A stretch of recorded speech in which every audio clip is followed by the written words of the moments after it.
Open your Bible, please. Jean chapitre 4. Take your Bible, take your Bible. We're running. Je vais parler même pendant 30 minutes. Jean chapitre 4, verset 19. Take your Bible, open your Bible, then stand up, we can read it together. Je vais lire seulement le verset 19. Dans le verset 19, on nous dit, Seigneur, lui dit la femme, je vois que tu es prophète. Is that? C'est ça? Seigneur, lui dit la femme, je vois que tu es prophète. Nalingi tout temps ensemble. Comment? Nalingi tanga yango. Lisons à haute voix, nous tous. Seigneur, Seigneur, lui dit la femme, je vois que tu es. Come on, again. Seigneur, come on, loud, please. If you have an English Bible, you can read it in English. Please. Seigneur, lui dit la femme, je vois que tu es prophète. Come on. Seigneur, lui dit la femme, je vois que tu es. Come on, again. Again. Eza na phrase ya eza short, eza na mukuse. Balobi. Again. Seigneur, lui dit la femme, je vois que tu es. Again, Seigneur, lui dit la femme, je vois que tu es. Again, Seigneur, il faut qu'on fasse ça, verset Makasi, verset biblique, on a mon bazar kilo. Come on. Again, Seigneur, lui dit la femme, je vois que tu es prophète. Thank you, you can take it. Ces derniers temps, nous avons parlé, sois un prophète pour ta famille. Je vous ai dit, un prophète, il représente lui-même Dieu dans sa famille. Je vous ai dit encore, un sacrificateur, il présente maintenant sa famille à Dieu. Et maintenant, roi, il dirige comme Dieu veut. Dans le baki qu'il y a 3 na 4 dans Israël, Nzambe azalaki na ba sacrificateur, Nzambe azalaki na ba prophète, Nzambe azalaki na ba roi. Et tous les 3 ministères wana babandaki ko représenter Dieu na c'est ou bien la communauté ya Israël. Mais tolobaki ba roi ou bien ba sacrificateur ou bien ba prophète babandaki ko représenter Dieu parce que na bango nyonso les 3 ministères o ezalaki aya c'était des prophètes. Parce que dans le début, on a dit que prophète n'est pas consacré moutou roi, prophète n'est pas consacré moutou sacrificateur, et même il y a beaucoup prophète qui ont consacré prophète mineur comme prophète. Et dans 3 ministères, Oyo et Zala qui va ministère Zala qui n'a 4 dans Israël. Prophète a représenté Zambé, il incarne Dieu, sacrificateur, il était là. Parce qu'il y a un problème, il y a un bateau, comme il y a un Nzambe, Barwa, Babandaki ko diriger le lenge Nzambe à Lingaki. Et c'est pour cela que tu as été amaté à Oyo, tu as à ces derniers temps. Tu as un prophète, il est là, je pense, c'est le 5e dimanche, tu as parlé sur le prophète. Et après, peut-être plus tard, tu as parlé sur le sacrificateur, pour tout ça, on a le temps, the time is running bad, et ça, la vérité. Onza mazo révélé na biso tozo yekola malembe pe to bana kozo batan yakobonde la bongo to na dernière na suka ya année photobonde la pona ba famille na biso photobonde la pona ba vie na biso. Alléluia. Tolobaki ke sacrificateur azo kozo ba problème azo ko présenter yango panzambe nan na lobeli si ba sacrificateur te to tala ngo plus tard. Nous avons parlé de prophète. Pour nos prophètes, ils ont parlé. Roi peut te plus tard. Nous avons prophète. La femme samaritaine avec Jésus. Jésus a sous la femme samaritaine. Sorotali aux lecteurs au tangi conteste on a début que Jésus n'a la femme samaritaine. Même la femme samaritaine a zolobana Jésus. Pour Jésus, c'est là que la femme samaritaine maille. Jésus, la femme samaritaine a lobi oyebi ke biso ba samaritaine na bino ba juif toyoka nakate. Parce que ba samaritaine soko tangi origine na bango. Okomona baza race moko mélangé. Lokola baza ba race moko mélangé pour na ba juif baza ki lokola ba impie. Yango moni même Jésus kosolana na femme samaritaine tant ba disciple bayaki ba potre bayaki bazoka mwandenge ni Jésus azo solola na mwasi oyo. Mais à part de ça tozomona lisusu vie ya mwasi oyo azalaki tokokoloba na yebite passé na ye. Oyo Bible lobi Jésus alobi na ye ozalaki na mibali 5 nyoso bazalaki ya yote même na mobali oyo zali lelo na ndaku aza mobali na yote. C'est-à-dire mama oyo mwasi oyo tozomona état spirituel na ye tozomona vie na ye spirituel na parcours na ye passé Bible zolo bazalaki na mibali 5 mais mibali wana nyoso 5 bazalaki ya yete même na mobali oyo atiki na ndako pasa yaki kotoka mai peut-être ali kotoka la mobali wana mai peut-être mobali wana sukula to yebite peut-être azotoka mai po mobali wana lambela mobali wana mais Jésus azoyebisa ye même mobali oyo zana ye maintenant aza mobali na yote d'où tozomona vie spirituelle ya mwana mwasi oyo ezalaki malamu te liboso na Nzambe mais Nzambe azalaki kaka na plein malamu mpona mwana mwasi oyo na nzela na Jésus mwana mwasi oyo azalaki sauvé même ale côté ya sango malamu na ville de mobimba balobi ville ebongolaki motema ville bayaki pa ya Jésus na message ya mama oyo.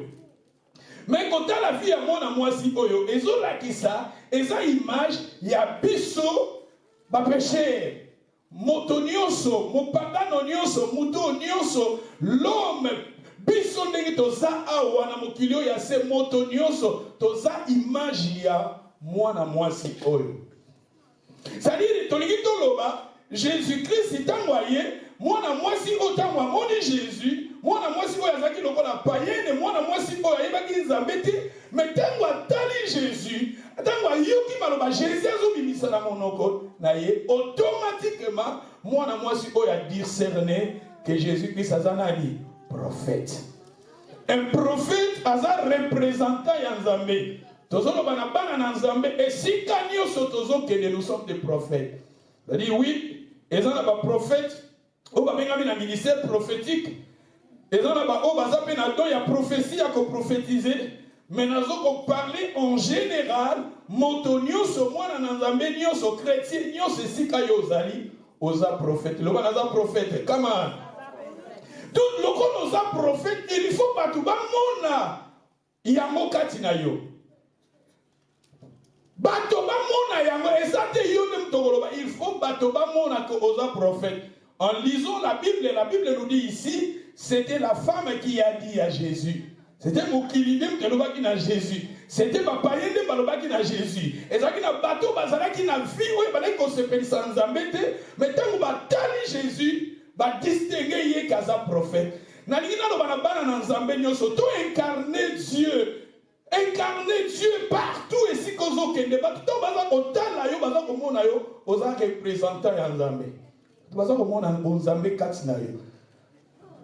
Parce que moi, si Oyo a discerné Yemokoke, je vois que tu es prophète.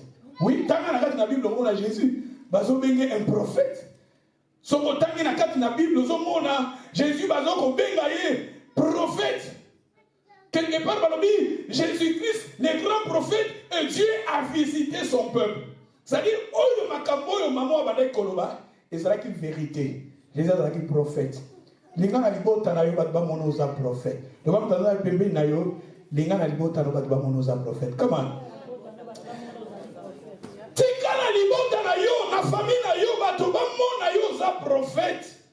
Bat ba mona bonzambe kati na yo. People, they need to see the presence of God in your life. Let the people to see. Bat on ba mona bonzambe kati na yo. Oso incarner Dieu.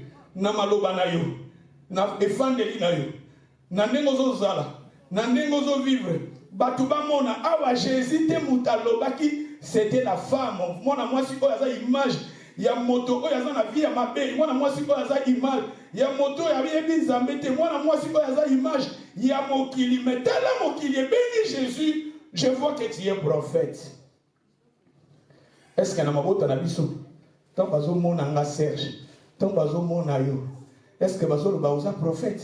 Est-ce que bazomona bonzambe kati na yo, mama papa na kati ya libala na kati na ndako na yo? Est-ce que tango mwasi na yo azomona oza prophète?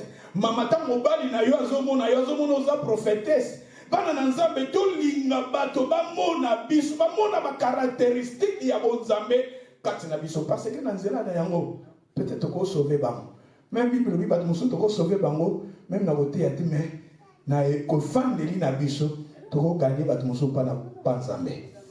Tika bato bamona bonzambe kati na yo, na maluba na yo, na ndenge ozolata, na ndenge ozovivre, kozala te lokola paye. Bible bi ne vous conformez pas au siècle présent, mais soyez transformés.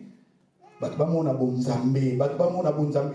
Prophète azo représenter nzambe, azo ko incarner nzambe, bazo mona bonzambe kati na. Est-ce que bato to bazo tala yo? Est-ce que sika to kendaka, et sika to vivraka, mona na nzambe chrétienne. Aïe aïe aïe. Yango nazo ba awa ke fo bato bamona bonzambe, bamona oza prophète. Na mosala na bato bamona oza prophète. Na libala na bato bamona oza prophète. Na bana na bato bamona oza prophète. Et si quand nous sommes tambola na ba ami zala prophète, bato bamona bonzambe, bato bamona non yonde mutu oyebi liloba na nzambe, yonde oza mwana na nzambe, yonde oza la vie, oza les attributs de Dieu. Il faut que les gens voient les attributs de Dieu en vous. Alléluia. To rapidité, because we need to run. Donc on est dans Matthieu chapitre 16, verset 13. Masiyaza lili c'est quoi? Asekwisi nyoso yanga sokinga na koyemba lokumwezo ngela nkolo. Matthieu chapitre 16 verset 13. Jésus étant arrivé dans les territoires de Césarée de Philippe demanda à ses disciples: qui dit-on que je suis? Moi le fils de l'homme. Ils lui répondirent: les uns disent que tu es, les uns disent que tu es, les uns disent que tu es Jean-Baptiste, les autres Élie, les autres Jérémie ou l'un des prophètes. Ah, toquez sous pour la maintenant les caractéristiques. Il y a trois prophètes qui ont identifié Jésus. Et ça peut malamu moto yebaka batu bazolo banini po na biso. Sometimes it's better to know. Et ça sometimes it's better. Et ça malamu que to yeba batu bazolo banini po na biso. Batu bazolo banini po na yo. Jésus awa a tout ni ba disciple. Bato bazolo bangana nini pona nga. Nga merci bato bazolo banini. Les uns, on dit que bakonde balobaki ba identifier Jésus. Et ça kana ndenge mwana mwasi oyo la femme samaritaine alobaki. Jésus azolinga yeba bato bazobenga nga na zanani. Les bato bazobenga nga bato mokili bazobenga nga na zanani. Pisika nyo sozo tambola bato bazolinga babenga nga na zanani. Babengi Jésus ba identifier na 4 prophètes ou bien 3 prophètes. Batangeli biso Jean-Baptiste, batangeli biso Élie, pe batangeli biso Jérémie. Les gens vont identifier, tandis que les prophètes oyo, même les juifs, dans la communauté juive, ils assuré que les 3 prophètes oyo, ils incarner Nzambe dans la communauté là-bas. Un jour, Jésus a tout dit. Les disciples, les pharisiens, les baptême, ils ont autorité, ils ont baptême. Jésus a fait, Jésus a raisonné, Jésus a tout dit, bah, on savait, on a d'autres nabinos questions pour répondre là, n'enga na koyeb sabino, autorité, on a baptisé, baptisé outil panani. batuni Jean-Baptiste batemo bandaki kopesa ezalaki autorisation na utaki pa ya bato ou bien utaki epai na Nzambe ba farisé ba fani ba réfléchir ba biso to lobi ke batemi ya Jean-Baptiste utaki pa bato peuple eza awa ba bamba biso mabanga soki pe to lobi ke e uti pa Nzambe Jésus ba même ndimela Nzambe wana ba yebisi Jésus ba lobi ke to yebite Jésus abi lokola bo yebite ngai pe na sali nini nga pe na yebite. C'est-à-dire parce que les Juifs, que Jean-Baptiste azalaki motindami na Nzambe. Les Juifs connaissaient que Jean-Baptiste, il était envoyé par Dieu. Et c'est pour cela, la Bible nous parle ici, d'identifier Jésus-Christ dans 3 prophètes. Communauté juive, bandeko ya Jésus, Juif, identifier Jésus dans 3 prophètes.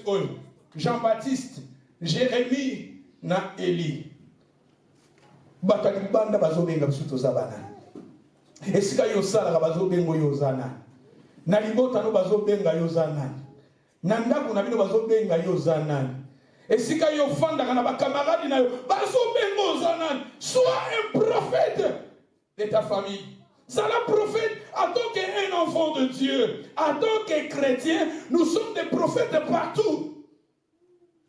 Et dans la Jésus, il ne fallait pas que Jésus va lui dire Jésus, tout le monde a eu le mot là. Barabbas, Barabbas, il criminel dans la période. Mais Jésus va qualifier,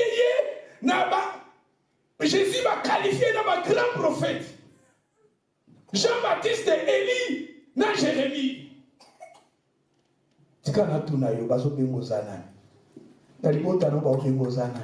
Est-ce que tu incarnes Dieu?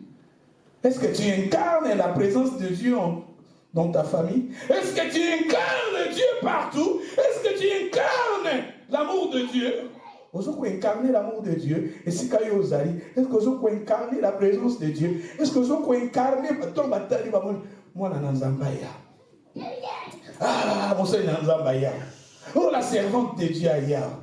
Mutu azana vie de prière ailleurs. Mutu azana vie kotanga liloba na Nzamba ailleurs. Mutu oyo na maloba na ya te kabiso maloba na lobaka.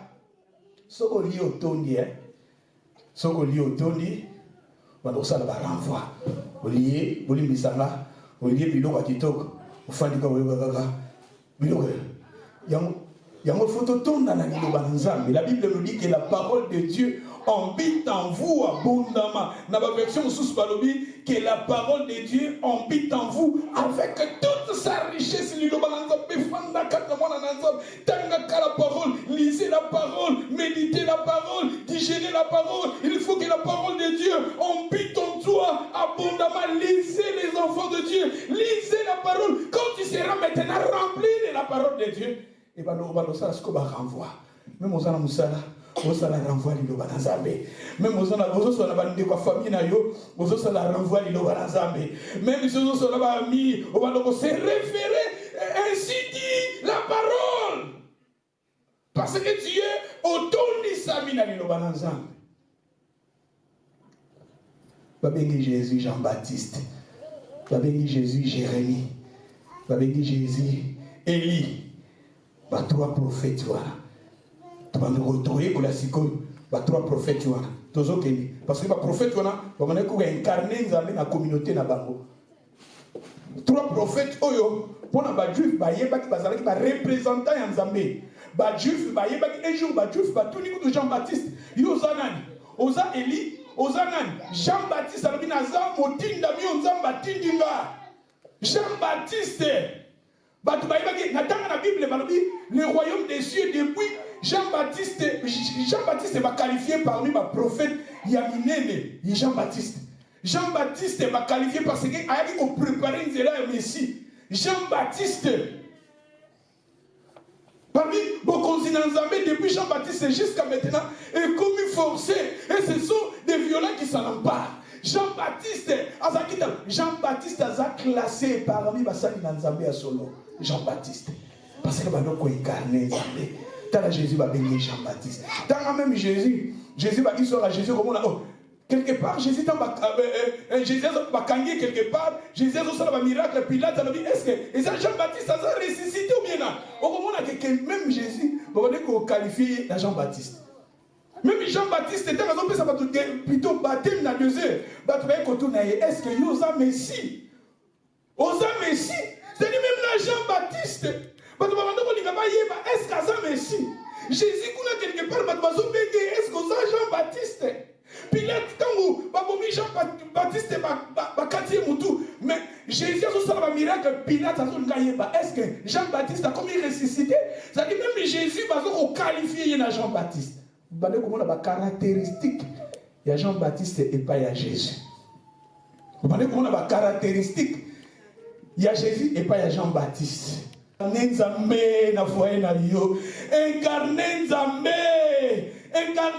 na libota na yo, incarné Nzambe na famille na yo, incarné Nzambe na foyer na yo, maman, papa, incarné ba Nzambe kati na yo, na maloba na efandeli na vivre, batu ba mona bo Nzambe kati na yo. Tous aba prophète. Na maloba na biso. Na maloba na biso. Les salles na biso. Les fans de l'abisso. Nous avons fruit de l'esprit. Nous avons les attributs de Dieu en nous. Nous avons que les gens voient. La femme samaritaine, elle avait dit à Jésus, je vois que tu es prophète. Et Jésus ici, Jésus voulait qualifier Jean-Baptiste, qualifier Jérémie, qualifier Élie, grand prophète de la Bible. Batu bazobenga yo Sophie ozanani, batu bazobenga yo Blandine ozanani, batu bazobenga yo Pierre ozanani, batu bazobenga yo Serge ozanani. Alléluia. Tout que est Jean-Baptiste. Tout le monde va bénir Jésus. Jean-Baptiste. Jean-Baptiste. Alina kini na vinaï. Tout que les caractéristiques. Il y a un prophète en Bazagindeni, Jean-Baptiste en Bazagindeni. Je vais vous donner les caractéristiques. Il y a un prophète en moi. Parce qu'il faut, un prophète en façon qu'on incarne Zambé, il faut au fur et à mesure, il faut copier. Puis besoin de soyez les imitateurs de Jésus-Christ. Apôtre Paul, quelque part, on va imiter, comme il a imité Jésus. Tout à l'heure, dimanche passé, il va le dire, il va tambola na foi, il va tambola na trace il y a papa na bango Abraham. Moto tambola na trace Abraham. Moto imité apôtre Paul. Moto imité Jésus. Nyonso tozoko incarné nzambe na mokili yase. So ba toliba mona nzambe, nde na lwanga so na debi, biso ba papa, na bandaki na papa. Papa aza colérique. Papa oyo aza na manque de pardon. Papa oyo aza rancunier. Papa oyo aza esprit, il y a rejet. Papa aza esprit, il y a critique. Papa oyo aza esprit, il y a découragement. Papa aza ko incarné automatiquement Nzambe. C'est pour cela la loi dit que papa na foyer toujours soit titre ya Nzambe. Et Nzambe, surtout tout le monde Nzambe, tout le monde Nzambe. Et pas ya biso papa. Faut être incarné Nzambe na bolingo, na amour. Na motema monene na motema kosangisa même biso ba chrétien tozo ko incarner Nzambe ko tolobi toza ba prophète faut ba mona bon Nzambe kati na biso. Alléluia. Amen. Tokende rapidement tokotanga histoire à Jean-Baptiste. Masiazali c'est quoi? Asekwisi nyonso yanga. Marc chapitre 1 verset 16. Marc chapitre 1. Tout le temps, Marc chapitre 1.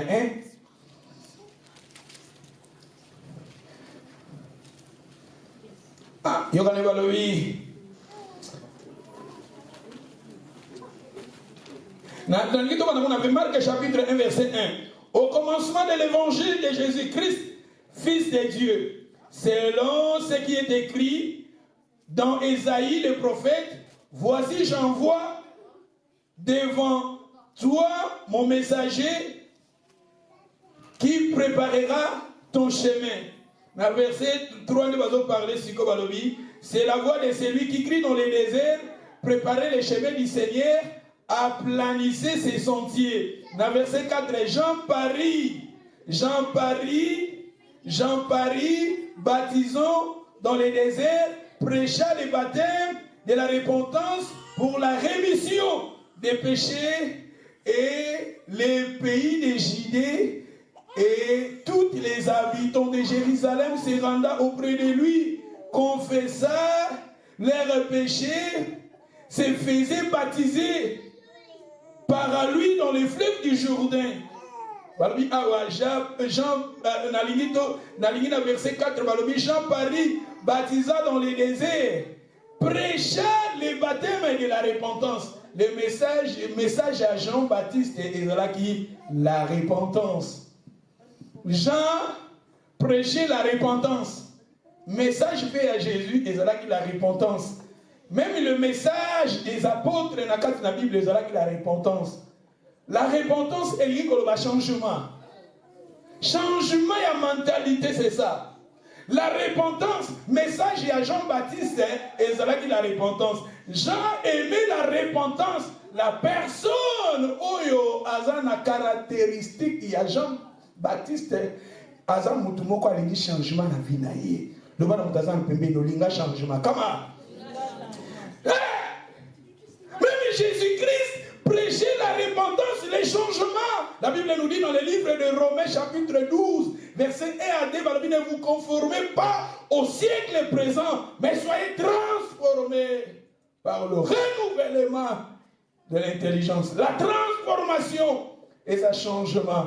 Apôtre Paul a dit, j'ai parlé comme un enfant, j'ai raisonné comme un enfant, mais lorsque je suis devenu adulte, dans la version lorsque je suis devenu adulte, j'ai fait disparaître ce qui est de l'enfant. C'est-à-dire la personne a comme une maturité. Moutou a collé. Nakati na bonzambe, nzamba na besoin ya changement. Yokolo batino, ngana zalaka boye, nakola ka boye, nazalaka boye, mama nga kolisa nga boye, papa nga kolisa nga boye. Te nzamba changeaka biso. So itoye pa nzambe, bat faut ba mona changement kati na biso, changement ya mentalité, changement ya vie. Abana ko kende boye. Tant on a la repentance na zone qui n'a pas de demi-tour. Zambé message, il y a siècle oyo, et ça la repentance. Message, il y a Jésus, et ça la repentance. Message, il y a Jean-Baptiste, c'était la repentance. Message, il y a l'apôtre, c'était la repentance. Message, oyo batotos en besoin de changement. Zamba dit changement. Changement. On a été, on a changement. Tant qu'on est pas en et on a changement. On a coupé Nzamba changé. Vu on a qui n'a commis déjà passé. Et c'est pour cela même Bible si quelqu'un est en Christ, il est devenu une nouvelle créature. Les choses anciennes sont passées et voici toutes les choses sont devenir nouvelles. Est-ce que changement est dans la vie d'Abisso? Est-ce que tout ça est transformé? Est-ce que tout ça est là? Parce que ça permet de signer à minene. Et ça permet de signer à minene. Et ça permet de signer à minene. Oh, et que l'accent que tout ça est en Zambé. Et ça permet de signer à minene. Bateau, yo ba yebi yo na passé na yo. Tant bazota là yo ba tété. Je me souviens, tant aux Okola, grand frère dans la Londres, là, pasteur. Tant aux Okola, vraiment na biso, tout le monde est au Canada.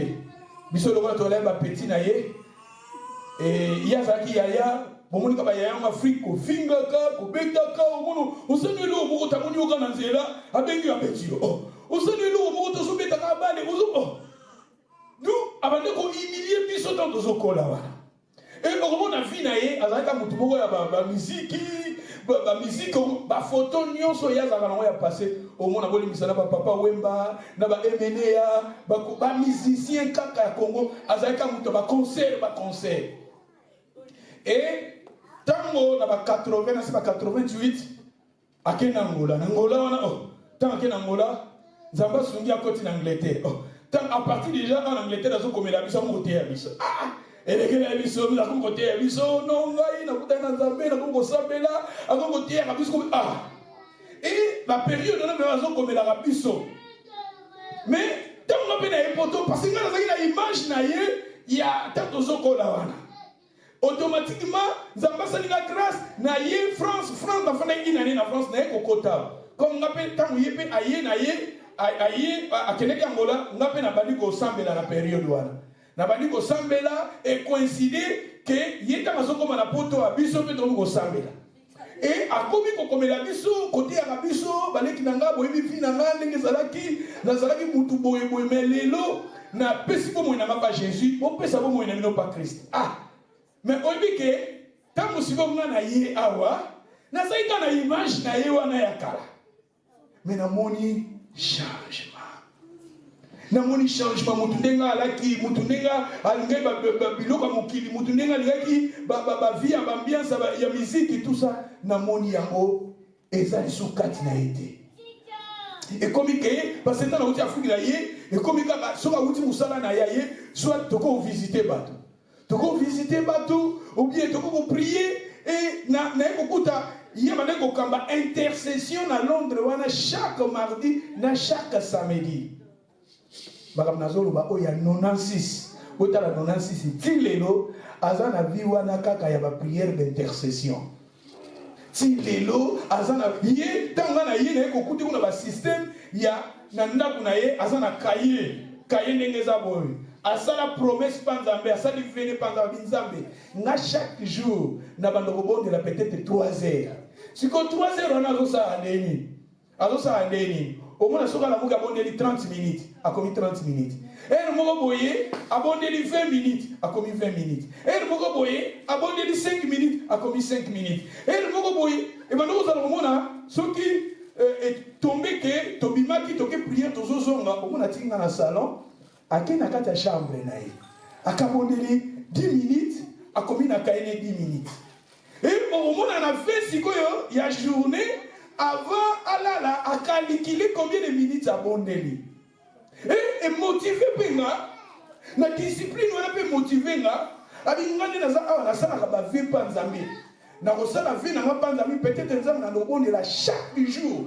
peut-être 3 heures mais 3 heures na lobondela tant nyoso nazozwa occasion à kobondela même 5 minutes même 10 minutes nazobondela même azana musala azobondela azokoma na papier tant boya na poko asali bina na combien de heures abondeli on dit ils sont motivés mutu relationner na nzambe et grand frère na nazoloba vina yendenge zalaki na vina yendenge koma lelo automatiquement na mona changement katinai alléluia et lelo asana makambo nzambe azo continuer na ye kuna na Londres ya nazoloba ke mwana na nzambe il faut ngasko suna zo tali na oh nzamba za munene oh nzamba za munene oh nzamba za munene ningi biza zalaka ozomona ba biloko ndena yebelaki ba musicien ezalaka supa na ete ba posana ba musicien ya ba musique mokili ba biloko na nyoso na tikala koyoka ye lisusu te na vie wana ça dit pour koloba ke nzamba changer la bato mais tomba bazo komona ye baza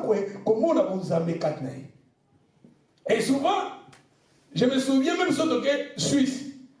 Na Suisse, et dans la cousin, na Suisse. Ce qu'on a vu dans la zone du matin, placé dans le c'est-à-dire quelque part, bateau, il y a qui est automatiquement, ton bateau, on a changé ma carte. C'est comme on a bon zambé carte. Alléluia. C'est comme on a dit tout ça dans le Seigneur. Tout ça pour incarner Nzambe. Batu ba mona na maloba na biso. Batu ba mona bon Nzambe. Batu ba mona façon na biso ezala changer, transformer même ya maloba. Bari Jésus-Christ à travers maloba na ye la femme samaritaine qui communique à sa prophète. Maloba ya pamba Jésus ba de koloba. Ntala ko ya sa prophète koloba te ni mo kriye koloba koloba selon Nzambe. A ko vivre selon Nzambe, ko vivre par la foi. Ou vivre dans les circonstances soit mo qualité. Ou ko vivre par la foi pour yosa prophète. Osa prophète na so oza prophète même ozo yeba toza prophète à libota na yo oza prophète sika yo za na communauté na musala parce que sika ozo tabola nzambe établir yo comme prophète changer ta façon de parler changer ta façon de voir les choses alléluia amen tala awa Jean-Baptiste balobi na biso to continuer Jean-Baptiste a le côté la repentance na verset 4 balobi Jean-Paris wala totanga kiango na verset 6 Jean avait un vêtement de poil de chameau, une ceinture de cuir autour des reins, il se nourrissait des sauterelles et des miels. Des miels. Jean-Baptiste parit dans le désert, prêchait la repentance. Avant de maintenant, il va baigner au poil de chameau. Ceinture naïe. ceinture ezalaki ya nini? Ya cuir. Et il se nourrissait de sauterelles, ma banque. Je suis en Afrique, je suis en Afrique, je suis en période de ma banque, je suis en banque, je suis en banque, je suis en banque, je suis en banque, aïe. Ma banque est en poto, tout le monde est en banque, tout le qui peut bangoter, en Afrique, nourriture à malamu. Quand on va garder, on va sur la balou qui n'a gardé, si on a au Katamantina, non, pas sur sauter là. Comme ils ont en Afrique, vraiment, nourriture à l'itoko. Hein? Babi ils dans la vitamine, Jean-Baptiste est dans la vitamine, n'a pas mis les autres n'ont pas Jean-Baptiste. Mais et nous on a comprendre que Jean-Baptiste t'as la biloko bandé kolia, t'as la bilamba bandé kolata. Ça dit quelque part c'était des gens où yotoko koloba, basala qui n'a pas vraiment attaché na biloko matériel. Nazo bateau bazan na bonzambe kati na bango, bazan vraiment attachement na biloko ya mokilio. Il se nourrissait, il habitait dans les déserts, prêchait les royaumes, nourrissait des sauterelles, nourrissait des miels, revêtait. Mais les lobes sont au monde. Ngai, nalataka kola teza bien, mais ezalate et comme priorité na yo. Zo nzamba pesi yo lata babilo comme plutôt zwango, toza nango eza bien. Il y a un Bible dans Matthieu 6, 30, au bani na 25, au keti na 34, bazo parler na biso na babiloko ya kolia ya kolata ya ko bazo parler na biso. Balobi na biso on a cherché premièrement les royaumes des cieux. Mon ensemble ça te bien matériel ne koki aux attaché na ba bien matériel. Aux attaché na babiloko ya mokilio. Tala Jean-Baptiste parce qu'il na Nzambe. Jean-Baptiste va bien parmi les prophètes aminés. Jean-Baptiste a classé parmi les prophètes aminés dans la Bible. Il se nourrissait des sauterelles. Il se nourrissait des sauterelles. Azoliane, ma banque. Tarabila Mazola Tanae, poil des chameaux. Mais les longs, ngaï, pour pas plus sur le Congolais. Bah, oyo bazan na bonzambe, kola teza bien, mais eza priorité, penza ba priorité. Priorité, eza bonzambe katina yo. Alléluia. Et ça fait que non, ceux qui n'ont pas signé le connaît, n'a pas dit qu'on s'en met. Ceux qui Zambé a souverain, n'a pas compris ça, n'a pas compris ça pété. Et ça fait un Kabulanga pour les gens Zambé. Il y a un mot Job, tant Satan a balé pour gagner ça que Job a un matérialiste. Et tant balongo le bilo qu'on y a sur Job a zalaki namo. Job a zalaki fidèle pas Zambé naï. Zambali, bah on va incarner Zambé, même ici dans la mbongoté, na okumi sans Zambé, même si dans la babilambate, na okumi sans Zambé, même si dans la voiture na okumi sans Zambé, même si dans son minda goûté, na okumi sans Zambé, toutes les choses concourent au bien de ceux qui aiment Dieu. Tala bato bazaki na bon Zambé, bazolia ma banque. Tala bato bazaki na bon Zambé, bilamba bazolata. Pas des chameaux, des chameaux peut-être zaki ba bomi chameau wana, batandie kana moi wana, makasi awa posomo makasi alati ya mokaka sentir en bazo alati ya mokaka peut-être polipe bien te posomo malati ya mokaka pona ime azaki na bonzambe kati na ye bonzambe maleko kule kati na Jean-Baptiste tala Jean-Baptiste tanga oni Jésus azo ya yebisi ba juif tala l'agneau de Dieu azaki na mission spirituelle Jean-Baptiste tanga zo baptiser Jésus abina oni likole fungwami o batu musuba mona kite meya mona kite likole fungwami abina moni mosanto ezo kita lokola colombe azalaki na bonzambe kati na ye Jean-Baptiste bonzambe tondaki kati na azalaki te attaché na babiloko ya mokilio mais biso ba pasteur tala Jean-Baptiste il prêchait où basoli il prêchait où tout temps tozonga wana ba sandote ya wapi Jean, verset 4, Jean Paris baptisé dans les déserts. Jean Paris baptisé dans les déserts. Prêcha le baptême de la repentance. Dans le désert. Sorotani dans le désert. Les lobbies sont. Pourquoi? Tout ce qu'on va témoigner, ça dans un bébé. Bah, on aussi va kiss. Nan maté amour. Nous avons appelé ça plus tard dans le amour. Mélange. Il y a un côté si mélange dans le Zambé. Mélange. Bazu bonzambe na kindoki bakotia na mama na nzambe bazu na magie bakotia na mama na nzambe lelo basali na nzambe mingi to sali mélange na kati na bible déjà za nango mais soko tangi na bible nzambe meme abande koboya bilamba ya kizoba zoba oui bilamba kizoba zoba Bilambo bazala mélanger au quartier lamba aux yeux qui bilamba aux yeux super ya mususu ya blé na super ya rouge au sangisi na kati na Bible nzamba badoko ya mélange wana na tant on parler sur le mélange n'habite ça la matière na parmi la matière na préparer nzamba inspirant matière on a noté un jour pour matière on a noté lelo na préparer sur 2 ans passés mais lelo nzamba pesinde occasion de terre na on nzamba zo yebisa na bachi famille boko mélanger te yango bazo même mafuta oko sanga mafuta kalate na sika oko sanga sate ve ya kalana sika oko sanga sate mais le mélange koti basali na nzambe mingi toko zwa toko ko aider nzambe ba aider kete na Jean-Baptiste ba bengi pour prophète dans le désert. Jean-Baptiste ba bengi présence na Jean-Baptiste amoni Jésus amoni likolo fungwami abi na moni mo santé zokita ba to mona kita saki na mission spirituelle il voyait mais il prêchait dans les déserts asaki na bâtiment asaki na hôtel de lit plutôt church mais les comme ba mega church et ça problème té tokoza la ba mega church pour ça même ta pambola on a zoboya et ça la mélange à ma bé na kina zwa kisi na mélange na makambo na nzambe na kina zwi makambo moko ya mabe na mélange na makambo na nzambe te totika nzambe asala na ndenge na ye alléluia biso totia liloba na nzambe miracle ezati ngam na kosala yango eza nzambe nga na kolibere liloba nzambe kosala na ye alléluia lelo tokomi bamiracle fabriqué batémoignage fabriqué bamakambo nyonso fabriqué mpo tokanye bafoule mpo tokanye batebele Jean-Baptiste il prêchait la repentance. C'est pour cela moi j'aime prêcher la repentance tokote ya biso nyonso mais la repentance yoka c'est pourquoi bato mosusu bazolinga koya na baeglise na biso boye parce que tozotia matériau ezochanger j'ai un changement tozozonga na matériau ya changement message ya Jésus ezalaki changement message ya Jean-Baptiste changement message ya bapôtre ezalaki changement Jésus aimait les changements donc baoyo baza na nzambe baoyo baza koincarne nzambe na bavi na bango balingaka changement ozate ke ngande nazaka beauté chaque fois tozoya pa nzambe azo renouveler biso azo changer biso toyelelo na yoki matin eza lokola nazoko build my life every time I coming I listening the word of God I building my life bakisi brick moko okomi na 5 level next day 6 level another day 7 level another one 10 level 20 level you going up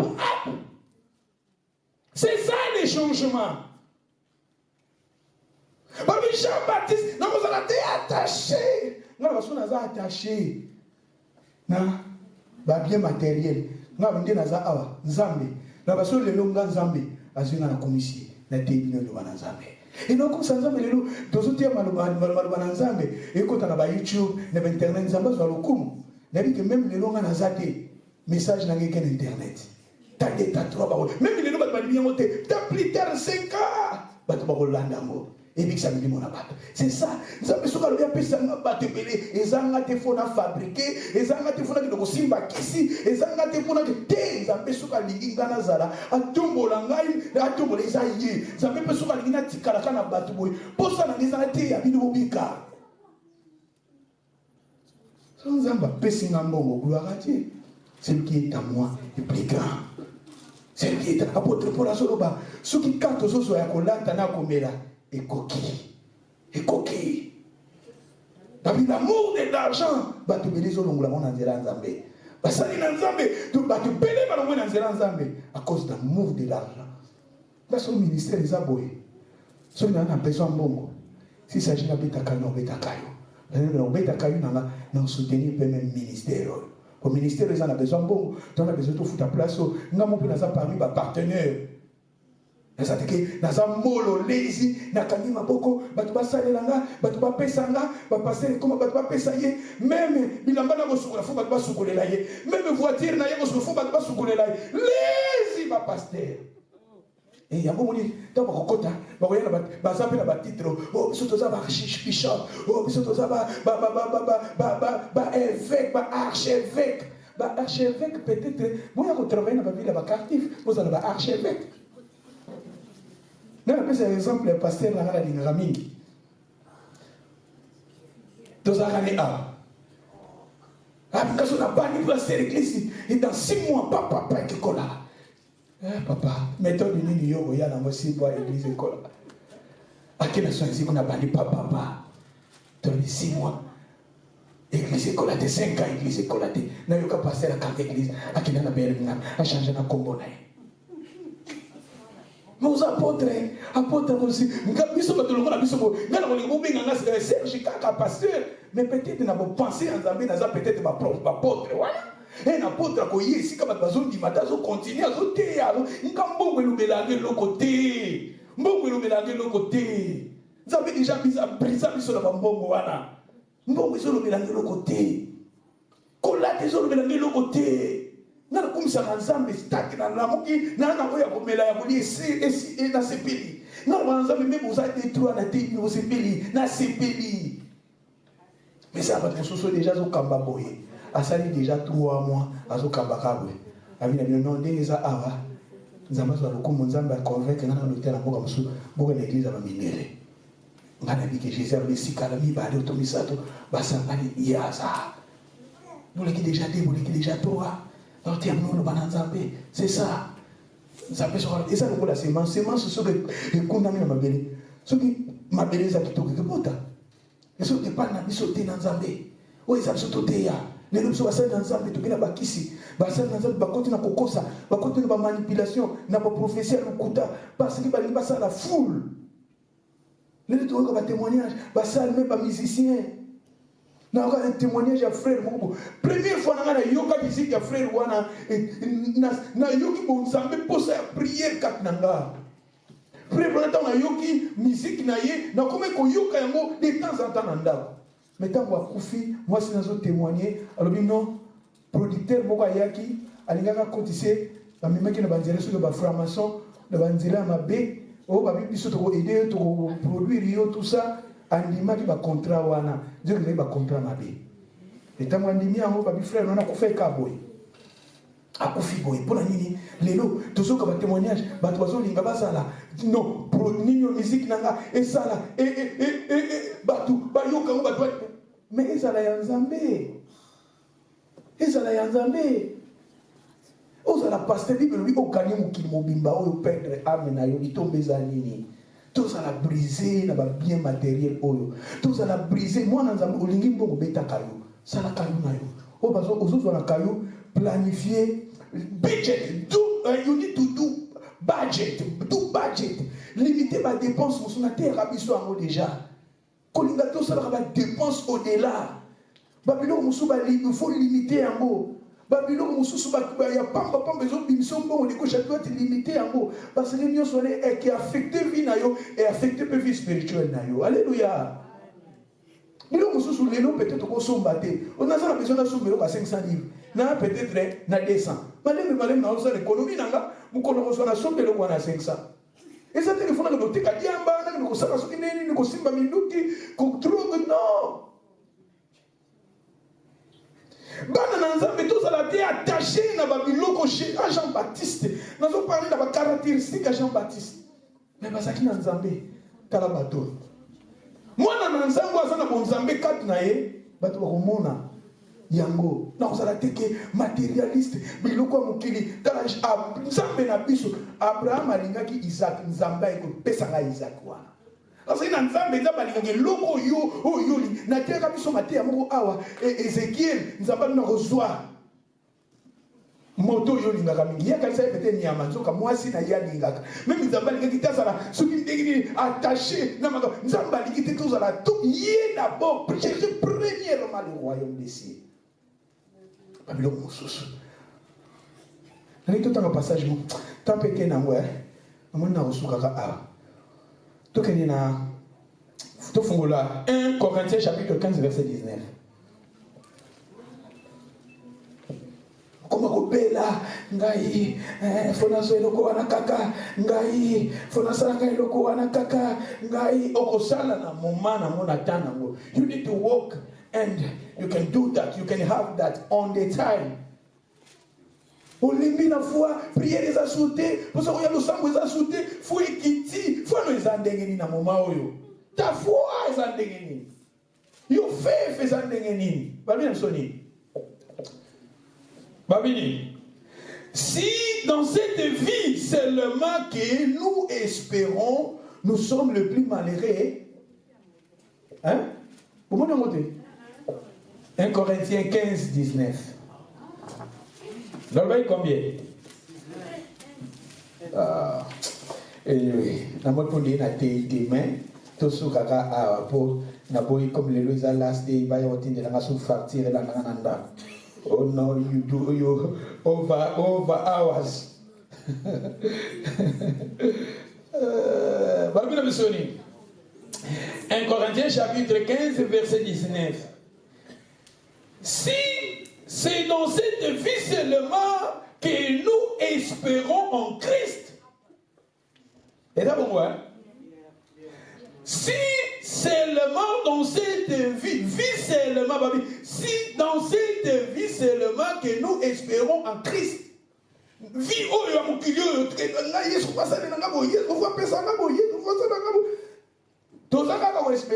nous sommes le plus malheureux. Nous sommes le plus malheureux de tous les hommes. De tous les hommes. Que tout ligi, we can get that on the time. Et ça dit que n'a pas mamutu. Pour la zambilo ramuki. Faut la cosa, faut la zambilo ramuki. Pour la sala prostituée, faut la zambilo ramuki. Faut la décadre, faut la zambilo ramuki. Non. Et on Matthieu 6 verset 25 et 34. Basolo banabiso, nzambo alesa na bandeke likolo. Akolesa yo pesa yo. That's right. Okay, know yourself about the things of this world. You don't need to kill yourself. Work and planning your life. You need to do budget and work for that. Slowly build your life. Put God in the first of your life. Alléluia. Amen. Moi je pense, je m'arrête à tout être le banazabé ma voix. Kasi bakolonga yo soko mokete.